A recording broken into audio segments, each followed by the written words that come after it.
cosas más importantes que debemos hacer cuando adquirimos algún artefacto de cierta complejidad es leer el manual de instrucciones.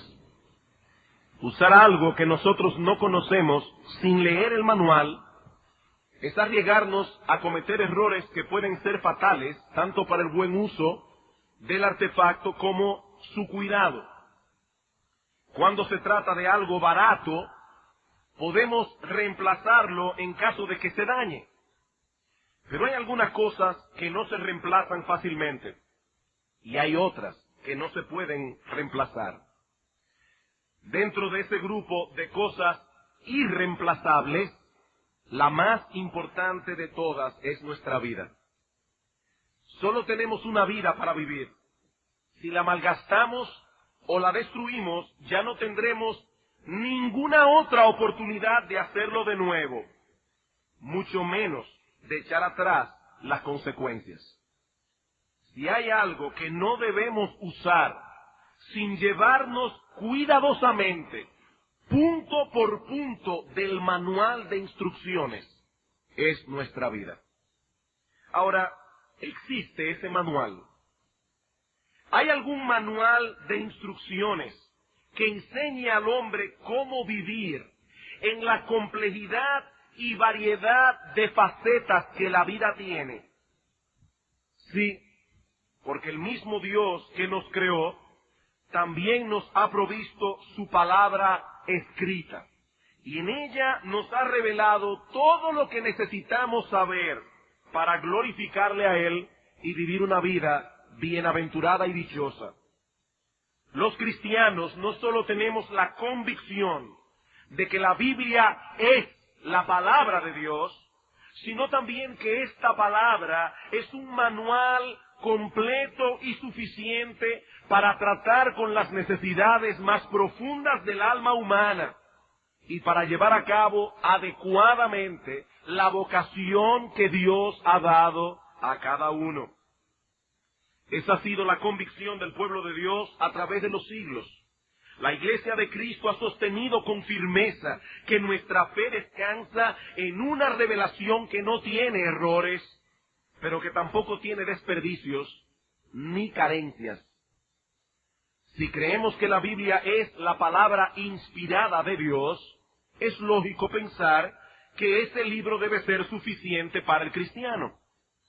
Sin embargo, en los últimos años, es cada vez mayor el número de creyentes profesantes que estarían dispuestos a defender la inerrancia e infalibilidad de las Escrituras, pero que no podrían defender con la misma intensidad su suficiencia. Cada día aumentan las voces de personas que profesan ser cristianas, que nos dicen que hay ciertas necesidades del alma humana que la Biblia no llena, que tenemos que buscar otros manuales para lidiar con esas cosas. Y ese es el tema que vamos a estar tocando los domingos en la noche, en una breve serie que hemos titulado La suficiencia de las Escrituras.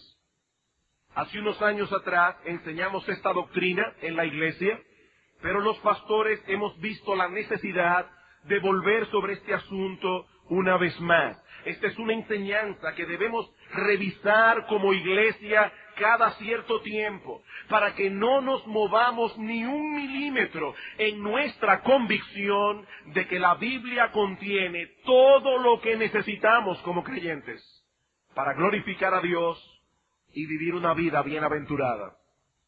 En la noche de hoy, solo nos limitaremos a dos cosas. Veremos en primer lugar la doctrina de la suficiencia definida y en segundo lugar la doctrina de la suficiencia bíblicamente probada.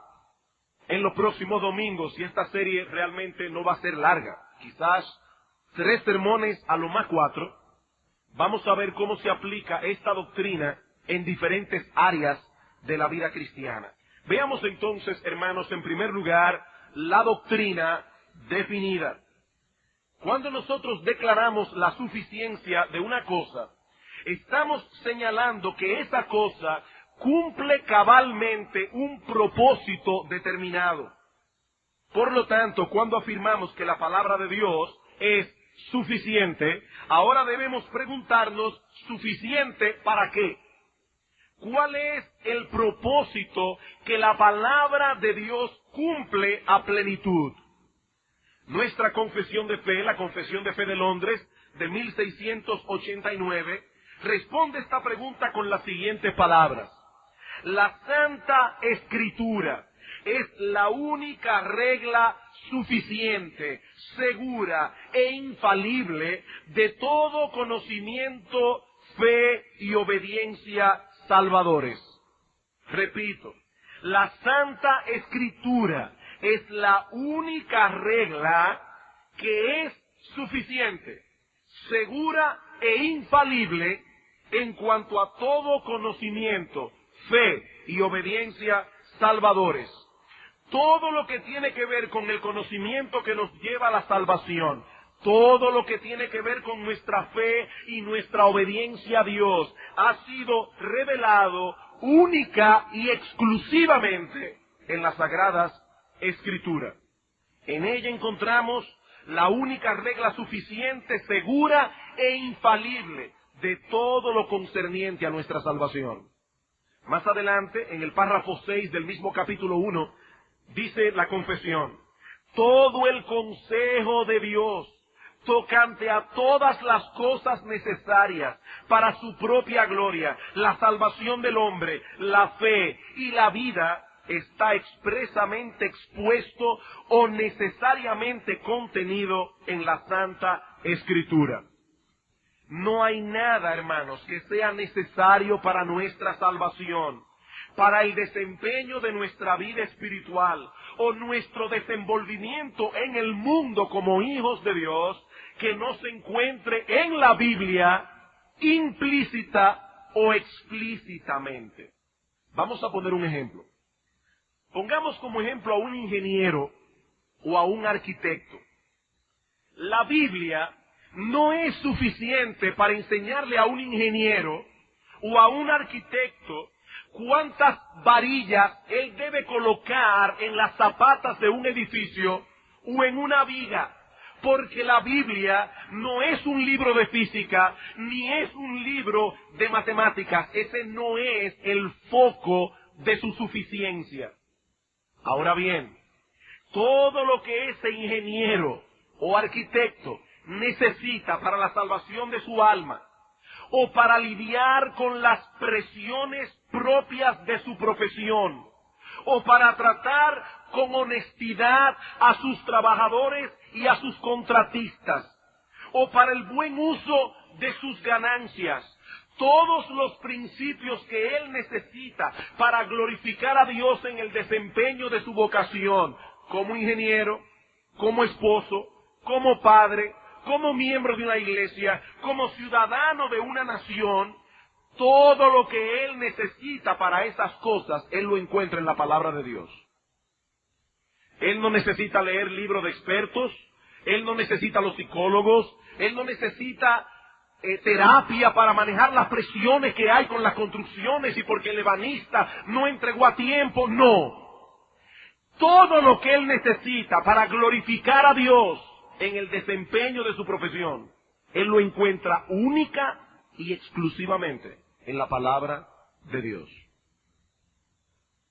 Es en este sentido, hermanos, que nosotros decimos que la Biblia es suficiente.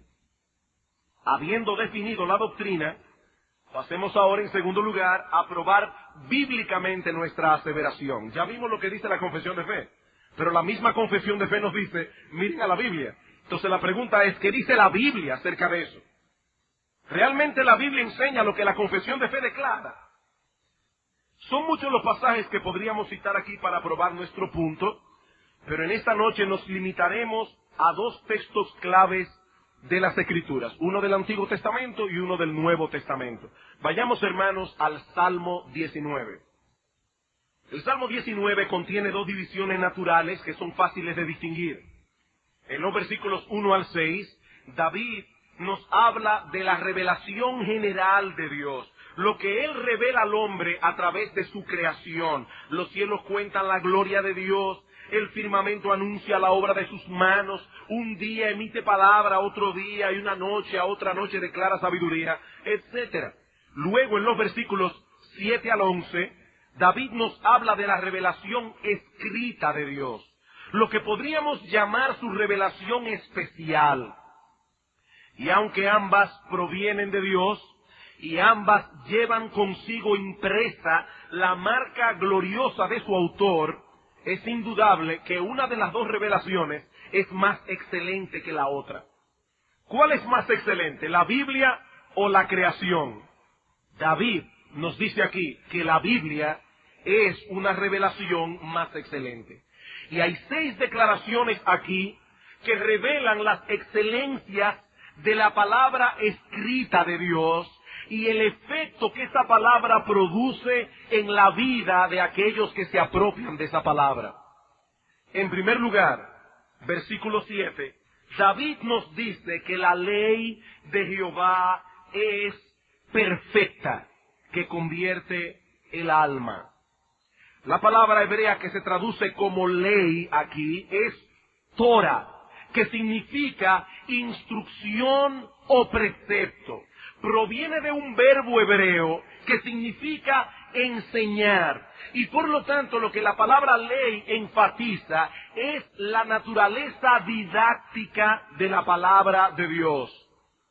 Y debemos hacer notar que en este caso, la palabra ley, Torah, no debe ser limitada a la ley de Moisés, sino que es una referencia a toda la revelación escrita de Dios.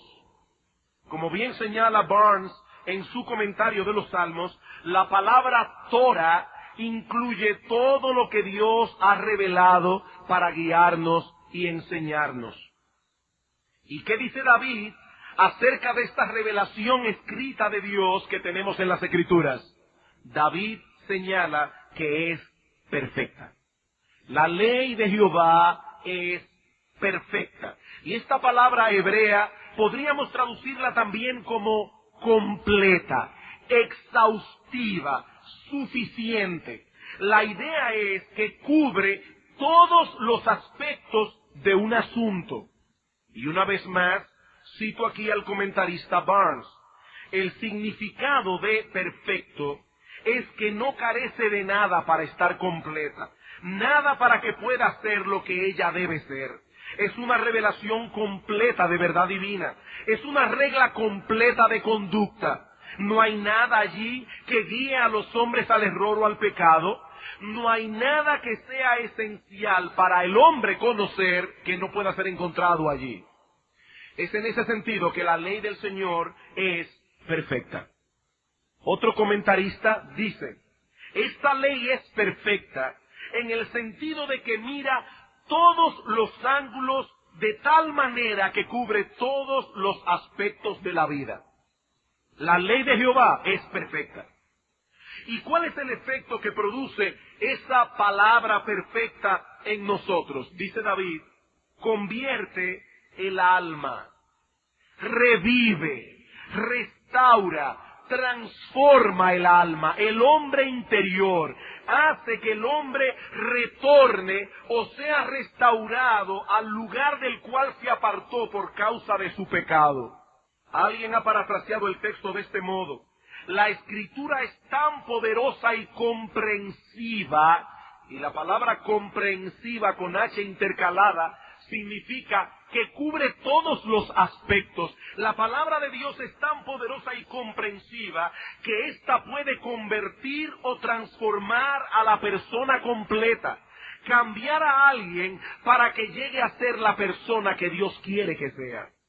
Solo la palabra de Dios puede hacer esto, porque la palabra de Dios es perfecta. En segundo lugar, versículo 7 otra vez, David nos dice que la palabra de Dios es un testimonio fiel, establecido, firme, seguro. El testimonio de Jehová es fiel, que hace sabio al sencillo. La palabra fiel señala aquello que es digno de confianza, en lo que podemos descansar con toda seguridad. La palabra de Dios es un testimonio fidedigno de la verdad, un testigo confiable de quién es Dios y de lo que Él requiere de nosotros. Nosotros podemos construir un edificio seguro sobre su testimonio, porque es un fundamento estable, inamovible. Esa es la idea que David nos transmite aquí. Hermanos, vayamos por un momento a 2 de Pedro capítulo 1, para ampliar esta idea. Versículo 16.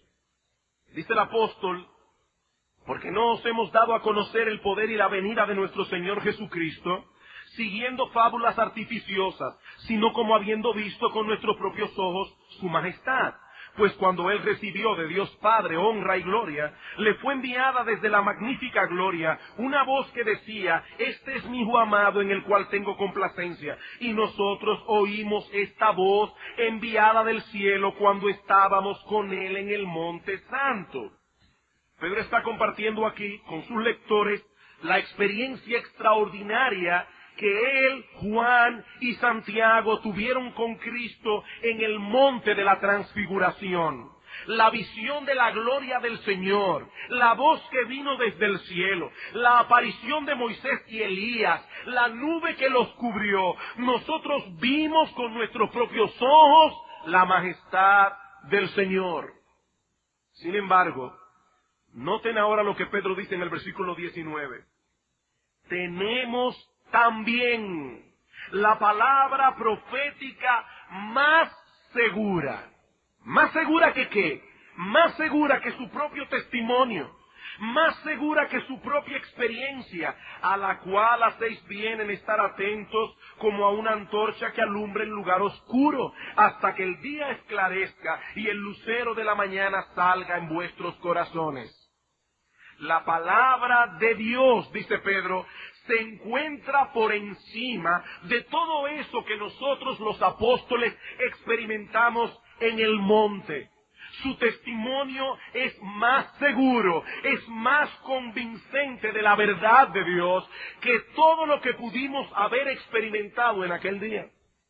Hermanos, la palabra de Dios está por encima de cualquier experiencia personal. Hay personas que uno les va a predicar y de inmediato te dicen: yo tuve una experiencia. Y aparentemente su experiencia no encaja con la enseñanza de la palabra de Dios. Bueno, si tu experiencia no encaja con la enseñanza de la palabra de Dios, quien se equivocó fue tu percepción de la experiencia, no la palabra.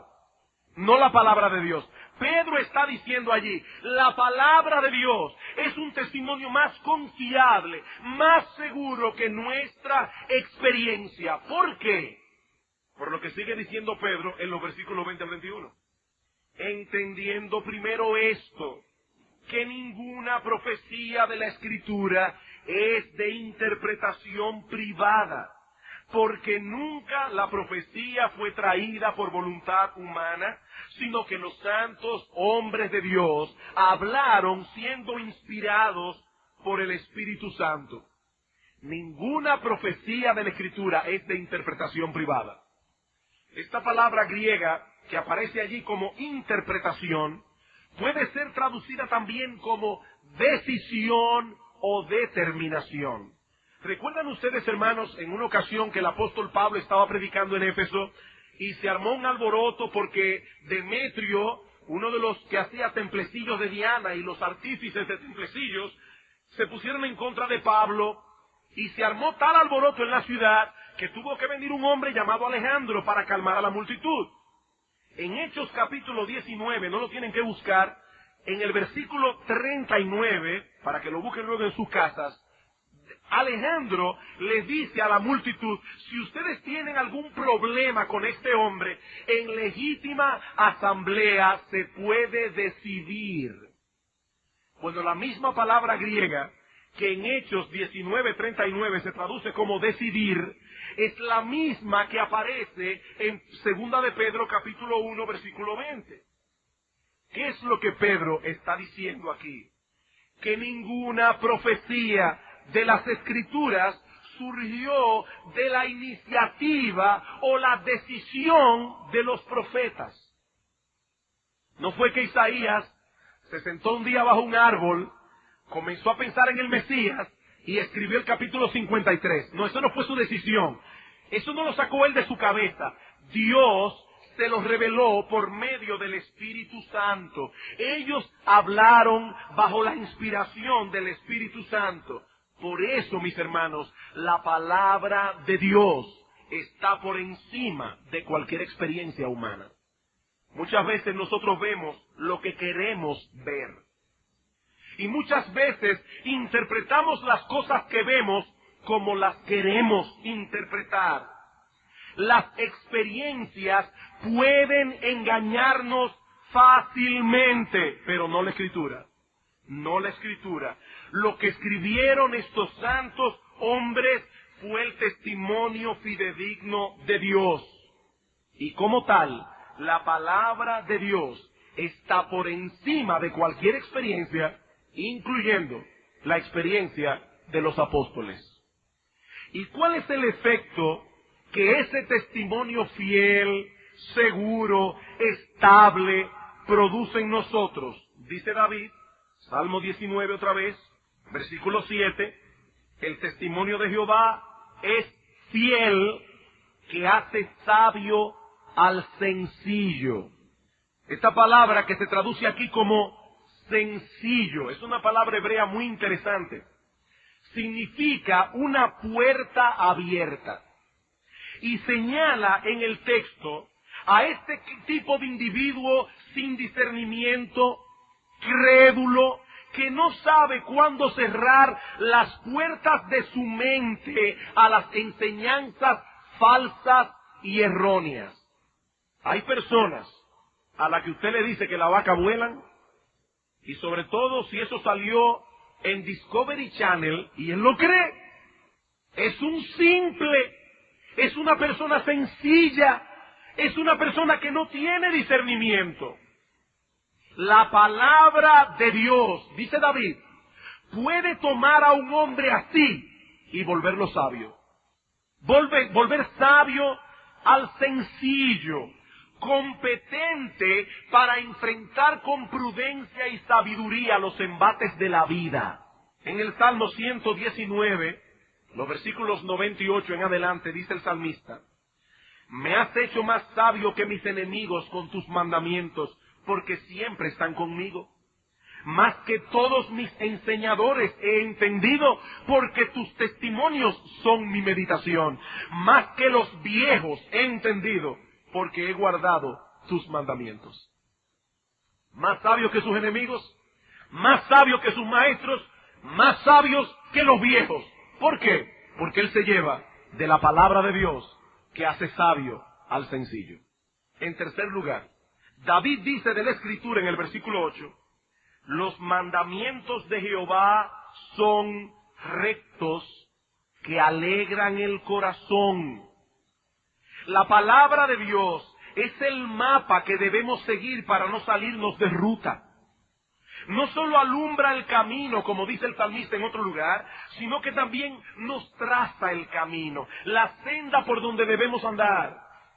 En el día de ayer salió un artículo en el periódico, uno de los diarios nacionales, hablando acerca del sentido de culpa que experimentan algunas mujeres porque tienen que salir a trabajar y dejar a sus niños en casa. No sé cuántos lo vieron el artículo, salió en el Diario Libre. Decía el articulista allí, o la articulista, no sé, que los niños de hoy día tienen todas las de perder porque no están siendo educados por sus padres. Pero los padres también tienen todas las de perder porque salen a trabajar y se sienten culpables. Lo que me llamó la atención del artículo es que no llega a ningún sitio. Plantea el problema. Hay un problema en la sociedad. Los niños se están creando sin padres y sin madres. Pues verdad. Y entonces, ¿qué hacemos ahora? ¿Qué hacemos ahora? ¿Cuál es la solución? ¿Saben cuál es el problema? Que ellos no tienen la solución. Ellos no tienen la solución. Porque ellos han decidido poner de lado lo que la palabra de Dios enseña acerca de ese tema.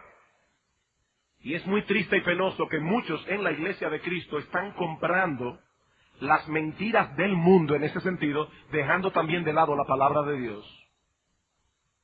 Y nosotros sabemos, hermanos, que hay veces que las madres tienen que trabajar, eso lo sabemos. Pero hay personas que van a trabajar simplemente porque entienden que de esa manera están llenando su vida, su ser de mujer. No, el llamamiento de la mujer está muy claro en la Escritura, sumamente claro. Y nos pueden ver como trogloditas, nos pueden ver como medievales. Véanlo como quieran, nosotros vamos a decir hasta que venga el Señor, sea Dios veraz y todo hombre mentiroso. Porque el mundo está como está, precisamente porque los hombres han decidido, han tomado la determinación de cambiar el plano de Dios. Y la casa no encaja. La casa no encaja. La palabra de Dios es el mapa. La palabra de Dios que contiene mandamientos rectos son los que alegran el corazón. Ese será el resultado, dice David, de seguir por esa ruta. Cosecharemos alegría. Por cuanto los mandamientos de Jehová son rectos, por eso alegran el corazón. Las personas en el día de hoy piensan que la felicidad está en hacer lo que uno quiere. Mira, si uno vive conforme a todo lo que dice la Biblia, se va a amargar. No, tú te vas a amargar la vida si tú no vives conforme a lo que dice la Biblia. Los mandamientos de Jehová son rectos. Solo los mandamientos de Jehová alegran el corazón. No hay, y óyeme bien mi amigo, no existe una vida más desgraciada que la vida de un hombre o de una mujer que decida no seguir los mandamientos del Señor. Los mandamientos de Jehová son rectos. Y esa rectitud de los mandamientos del Señor alegran el corazón. El que sigue por esa ruta cosechará una vida plena, dichosa y bienaventurada. Estamos enfrentando la ansiedad, la depresión, el temor. Queridos hermanos, no debemos buscar la respuesta en ningún otro lugar fuera de la palabra de Dios. Acuérdate de la palabra dada a tu siervo, dice el salmista, en la cual me has hecho esperar. Ella es mi consuelo en la aflicción, porque tu dicho me ha vivificado. Yo no necesito ir a buscar terapia psicológica. Tu dicho me ha vivificado. Ella es mi consuelo en la aflicción. Esa palabra que lo convirtió, esa palabra que lo transformó, esa misma palabra que lo hizo sabio, esa palabra lo consuela y alegra su corazón. En cuarto lugar, dice David que el precepto de Jehová, versículo 8, es puro que alumbra los ojos. Y esto puede ser interpretado de dos maneras distintas. Puede estarse refiriendo al hecho de que la palabra de Dios es pura, sin error, sin pecado. Pero puede estarse refiriendo también a que la palabra de Dios es clara, iluminadora, porque la palabra en hebreo implica tanto una cosa como la otra. De hecho, es interesante notar que en la Septuaginta, que es una versión griega del Antiguo Testamento, traduce la palabra hebrea que aparece aquí con una palabra griega que significa claro, brillante, radiante. Y eso estaría más acorde con lo que continúa diciendo el salmista. El precepto de Jehová es puro, es claro que alumbra los ojos. Alumbra los ojos. La palabra de Dios provee luz y entendimiento para los que desean vivir rectamente. Es indudable, hermanos, que hay cosas en la Biblia que son difíciles de interpretar. De hecho, el apóstol Pedro dice que algunas de las cosas que Pablo escribió eran difíciles. Eso es verdad. Ahora, tomando la Biblia como un todo, no podemos decir que la palabra de Dios es un libro confuso. El doctor John MacArthur dice al respecto: por su absoluta claridad, la Escritura trae entendimiento donde hay ignorancia, orden donde hay confusión y luz donde hay tinieblas espirituales y morales. El precepto de Jehová es puro y alumbra los ojos. En quinto lugar, David nos dice que el temor de Jehová es limpio, que permanece para siempre. El temor de Jehová es limpio. Y esta palabra temor, que se usa aquí como sinónimo de la Escritura, nos habla de ese sentido de reverencia que debemos tener hacia la grandeza de Dios. Esta mañana, en el sermón de Daniel, hablamos acerca de la reverencia. Hermanos, solo a través de la palabra de Dios adquirimos el conocimiento necesario de la persona de Dios que nos permite adorarle con la reverencia debida. Por eso, y sin ánimo de ofender absolutamente a nadie, que tal vez algún día escuche este cassette, esta prédica por cassette, debemos decir que no es por casualidad que las iglesias donde no se pone un énfasis en la predicación seria y profunda de la palabra de Dios, son iglesias que tampoco se caracterizan o se suelen caracterizar por una adoración reverente. Y eso no es extraño, es que es por medio de la palabra de Dios, predicada, expuesta con profundidad, con amplitud, con claridad, que nosotros conocemos quién es Dios. Y cuando una iglesia conoce quién es Dios, adora a Dios en una forma apropiada. Esta palabra que transmite temor reverente hacia Dios es limpia, dice David, lo cual significa carente de impureza, corrupción, imperfección. No hay defecto en la palabra de Dios. Esta idea se repite en el Salmo 12:6, donde dice: las palabras de Jehová son limpias, como plata refinada en horno de tierra, purificada 7 veces. Y precisamente porque no hay en ella imperfección alguna, ¿qué dice David aquí? Permanece para siempre.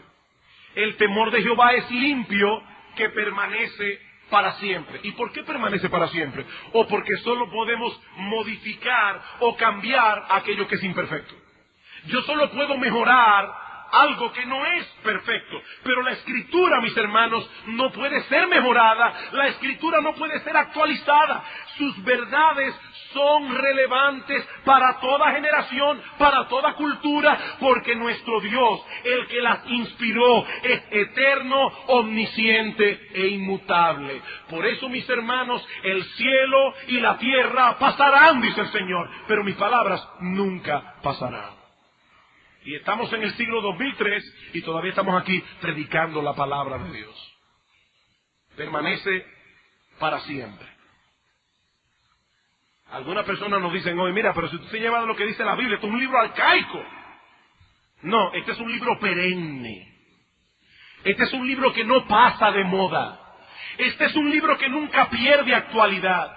Este es un libro que nunca pierde relevancia, porque es la palabra de Dios y Él no pierde relevancia. Finalmente, dice David que los juicios de Jehová son verdad, todos justos. Y esta palabra juicio puede ser traducida allí los veredictos de Dios. ¿Tú quieres saber la verdad de todas las cosas? Escucha el veredicto de Dios con respecto a todas las cosas. Los veredictos de Dios con respecto a todas las cosas son conforme a la verdad y conforme a la justicia. Lo que estoy diciendo es, en otras palabras, que lo que Dios dice del hombre, eso es lo que el hombre es. Lo que Dios dice acerca de este mundo es lo que este mundo es. Lo que Dios dice de cómo debemos vivir la vida es cómo debemos vivir la vida. Lo que Dios dice acerca de cómo se deben criar los hijos es cómo se deben criar los hijos. Lo que Dios dice acerca del matrimonio es la manera como nosotros debemos llevar a cabo nuestro matrimonio. Los veredictos de Dios son verdad.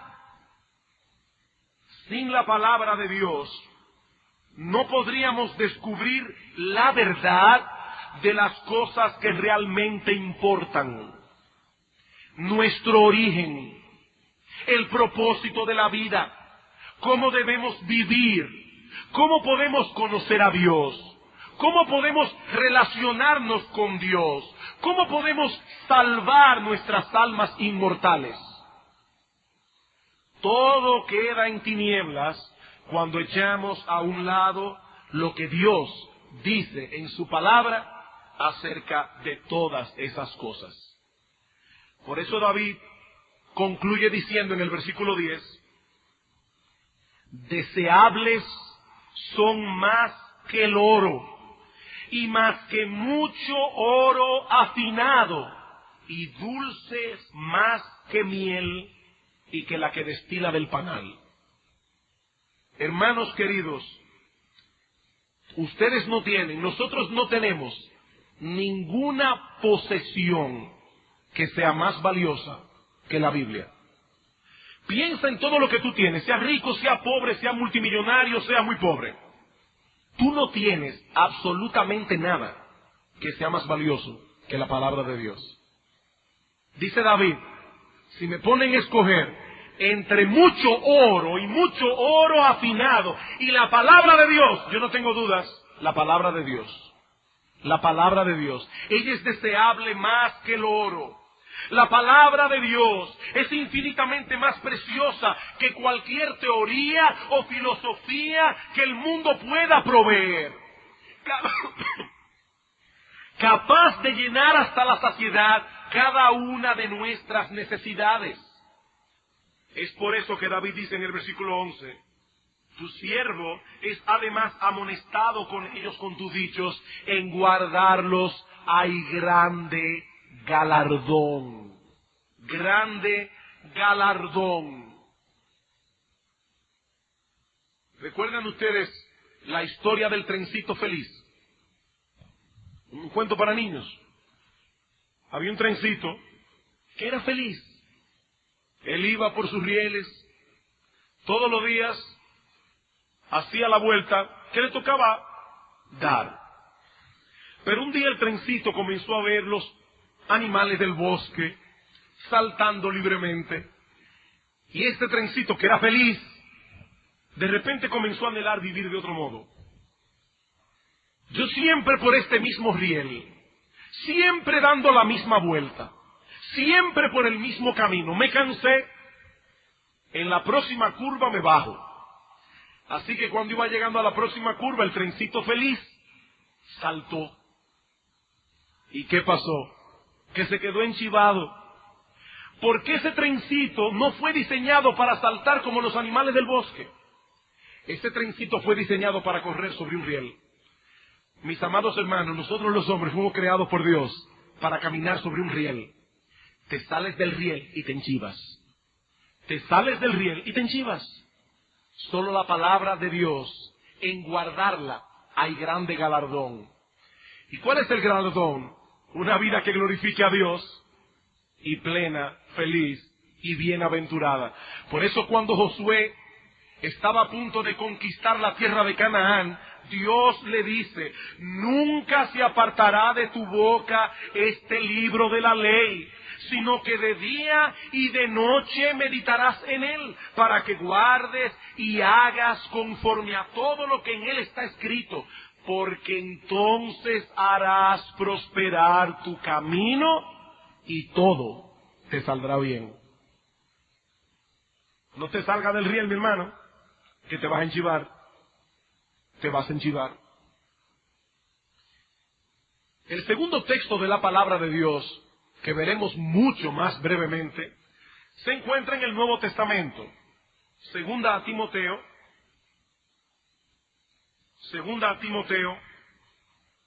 capítulo 3.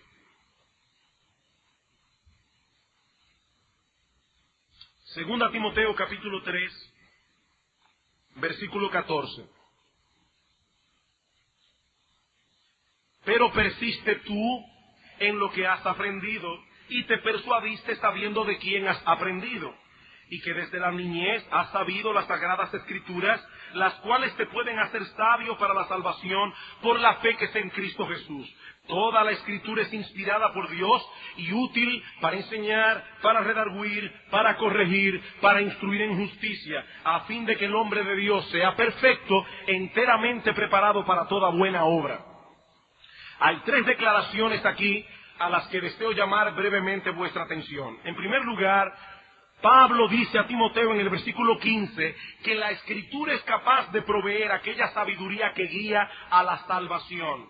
Desde la niñez has sabido las sagradas Escrituras, las cuales te pueden hacer sabio para la salvación. Ahora, debo hacer hincapié en el hecho de que la palabra salvación es un concepto muy amplio en el Nuevo Testamento. Incluye mucho más que el perdón de los pecados y la obtención de la vida eterna. Es ser rescatados del pecado y de todas sus consecuencias para poder cumplir el propósito para el cual fuimos creados, glorificar a Dios y gozar de Él por siempre. Cuando un joven se convierte, está salvando su vida. No solo en el sentido de que tiene vida eterna, es que va a salvar su vida. La va a salvar, no la va a perder. Cuando una persona muy mayor se convierte, va a salvar el alma, pero tristemente habrá perdido mucho de su vida. Habrá perdido mucho de su vida. La palabra de Dios nos hace sabios para la salvación. Nos provee sabiduría y el conocimiento que necesitamos para poder vivir de tal manera que Dios sea agradado, nuestras almas edificadas y bendecidas, suplidas en todas sus necesidades. La palabra de Dios. La segunda declaración a la que deseo llamar vuestra atención es la del versículo 16. Toda la Escritura es inspirada por Dios y útil para redarguir, para enseñar, para corregir, etcétera. Este término que Reina Valera traduce como útil significa beneficioso, ventajoso, apropiado para un fin. Timoteo, como un pastor joven que era, debía saber que la Escritura contiene un manual completo para el pastoreo de las almas. Todo lo que él necesitaba para instruir las ovejas, para convencerlas de pecado, para corregir sus extravíos, para mostrarles el camino recto. Todo eso Timoteo lo tenía en la palabra de Dios. Él no tenía que ir a la universidad a estudiar psicología para saber cómo pastorear las almas. No. Todo lo que él necesitaba para pastorear las almas en toda la complejidad de lo que un pastoreo significa, Pablo le dice a Timoteo, tú lo tienes en la palabra de Dios. Ella es útil, es suficiente, Timoteo, para que lleves a cabo la encomienda que se te ha dado como pastor de almas. Y la tercera declaración, déjame hacer una aclaración. Alguien dirá, pastor, pero usted se ha cogido con la psicología hoy. El domingo que viene, nosotros vamos a hablar de la suficiencia de las Escrituras y la psicología. Y vamos a ver que la psicología puede ser usada si se usa correctamente. El problema es que muchas personas no están usando la psicología hoy correctamente. Están sustituyendo lo que la palabra de Dios enseña para el cuidado del alma, de la psiquis del hombre, por teorías que muchas de ellas están francamente en contra de lo que Dios dice en su palabra. Ahora eso lo veremos el domingo que viene. Solo lo doy como una nota aquí, como una nota. La tercera declaración es la que encontramos en el versículo 17. La Escritura es útil porque es inspirada a fin de que el hombre de Dios sea perfecto, enteramente preparado para toda buena obra. La expresión hombre de Dios que Pablo usa aquí no designa a los cristianos en general. En las epístolas pastorales, siempre que Pablo habla de un hombre de Dios, se refiere a un pastor. Invariablemente, se refiere a un siervo del Señor, a un ministro del Evangelio. ¿Qué es lo que le está diciendo aquí? Lo que hemos dicho ya, que la palabra de Dios es suficiente para suplir todas las facetas de la obra de un pastor. la salvación de las almas, la edificación de los santos, la labor de consejería, el gobierno de la iglesia, absolutamente todo. Todo eso va incluido en las buenas obras que un pastor está llamado a hacer en la iglesia. Ahora, hermanos, si la Biblia es suficiente para que el pastor sepa qué debe hacer en la complejidad de su ministerio pastoreando las almas, ¿cuánto más suficiente no será para los cristianos? ¿Cuánto más suficiente no será para los cristianos? La palabra de Dios nos equipa por completo para toda buena obra. Bien, hermanos, resumiendo lo que hemos visto hoy, y esto ha sido simplemente una introducción, la introducción del tema. Resumiendo lo que hemos visto hoy, podemos decir con toda certeza que la Escritura clama de sí misma, no sólo que es inspirada, inerrante, infalible, sino también suficiente. Como dice uno de nuestros himnos, ¿qué más él pudiera a su libro añadir si todo a sus hijos lo ha dicho el Señor? Por eso Dios advierte a su pueblo en Deuteronomio capítulo 4, versículo 2, no añadiréis a la palabra que yo os mando, ni disminuiréis de ella. Allí no hay nada equivocado o erróneo o superfluo que debamos quitar. Allí no hay nada que falte que tengamos que incluir. Y yo creo que los textos que hemos estudiado hoy son suficientes para probar este punto. Ahora, ¿qué debemos hacer ahora? Bueno, necesitamos saber cómo usar este manual en las situaciones prácticas de la vida. Y eso es precisamente lo que vamos a estar viendo en los próximos domingos. Por ahora, para concluir, solo quiero añadir 3 aplicaciones prácticas. En primer lugar, dado que la Escritura es el manual suficiente que Dios nos ha dado, nuestra responsabilidad primaria como pastores de esta grey es enseñar a vosotros el contenido y aplicación de todo el consejo de Dios. Pablo dice a Timoteo, procura con diligencia presentarte a Dios aprobado, como obrero que no tiene de qué avergonzarse. ¿Y cuál es el obrero que no tiene de qué avergonzarse? Dice Pablo, el que usa bien la palabra de verdad, aquel que tiene pericia en el manejo de la palabra de Dios. Pablo no le dice, mira Timoteo, es muy importante que los pastores sean simpáticos. Procura con diligencia ser simpático en la iglesia. Timoteo, mira, procura con diligencia siempre tener un programa variado, entretenido. Procura con diligencia. No. Y no es que es importante que el pastor no sea simpático. Es importante. Debe ser terrible tener un pastor antipático. No es importante que sea simpático. Pero lo más importante es que este hombre sepa enseñar con rectitud la palabra de Dios. Procúralo con diligencia. Y hermanos, Satanás tratará de distraernos para que prestemos atención a muchas otras cosas, a muchos otros deberes ministeriales, a muchas otras actividades, a muchas otras teorías y métodos, con tal de que no enseñemos eficaz y fielmente la palabra de Dios. Pero si hay algo que este pueblo necesita, es una dieta balanceada de la bendita palabra de Dios.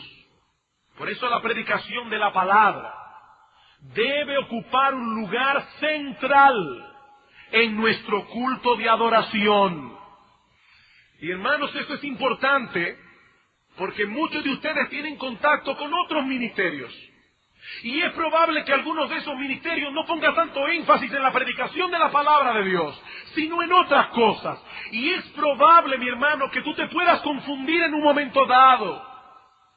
Algunas personas dicen que los hombres de nuestra generación, acostumbrados a sentarse frente a una pantalla de televisor, a recibir entretenimiento con el mínimo esfuerzo mental, No pueden prestar atención por 45 minutos o una hora a un mensaje de la palabra de Dios, predicado por el mismo individuo, con la misma camisa, la misma corbata y el mismo escenario.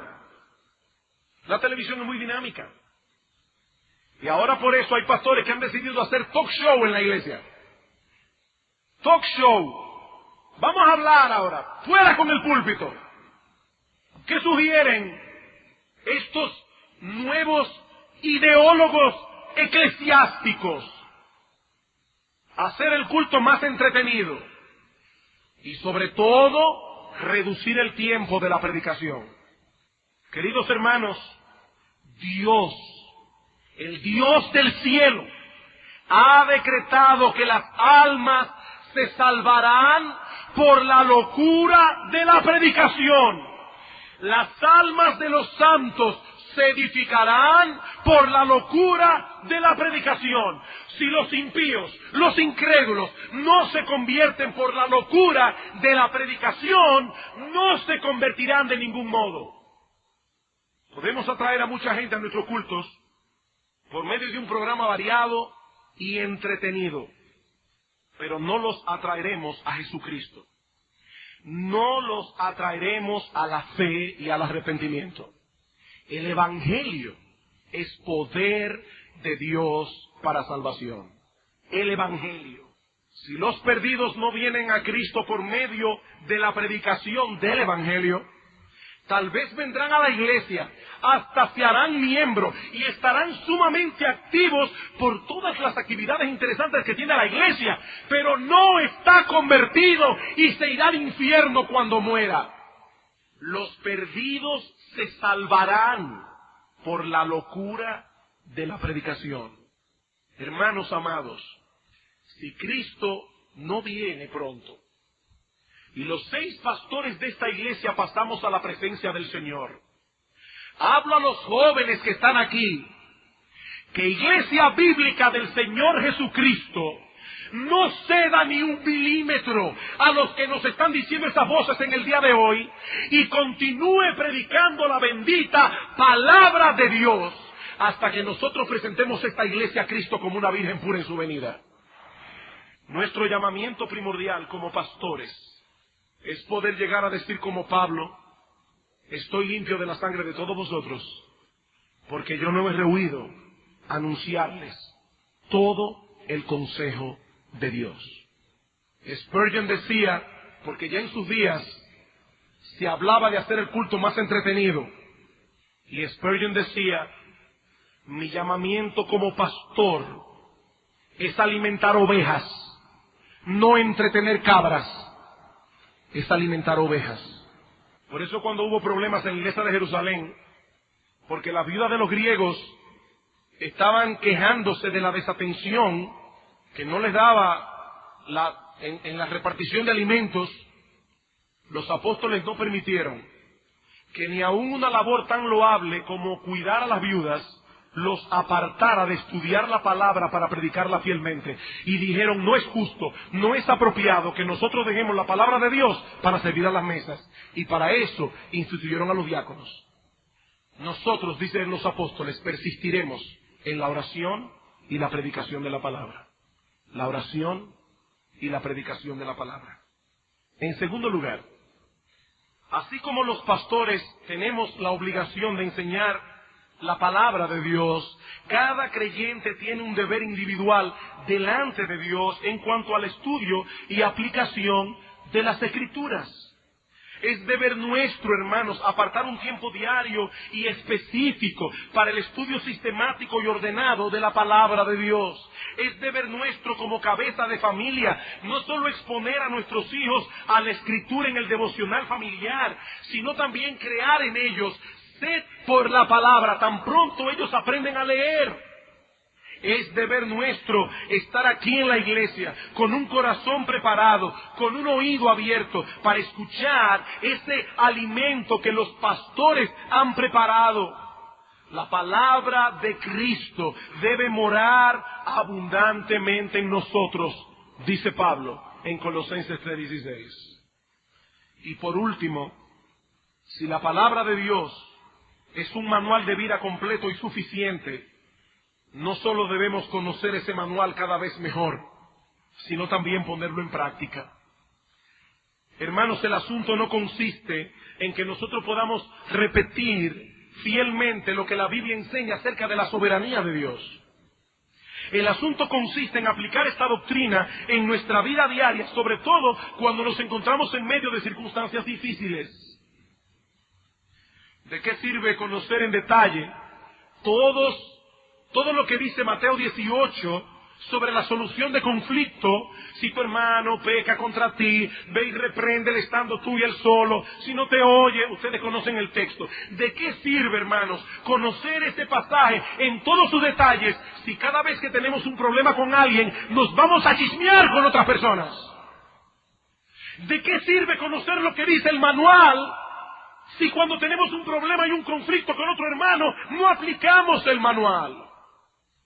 Queridos hermanos, estamos haciendo un uso apropiado de este manual completo y suficiente en la crianza de nuestros hijos, en el manejo de las presiones diarias, en medio de nuestra lucha contra la depresión, la ansiedad, la amargura, la envidia, el descontento. Estamos haciendo uso de este manual en el manejo de nuestro matrimonio, en el manejo de las relaciones amistosas, de nuestro noviazgo, de nuestra familia, de nuestro negocio.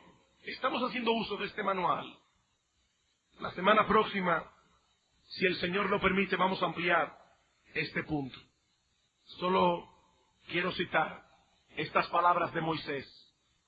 Aplicad a vuestro corazón todas las palabras que yo os testifico hoy, para que las mandéis a vuestros hijos, a fin de que cuiden de cumplir todas las palabras de esta ley, porque no es cosa vana, dice Moisés, es nuestra vida.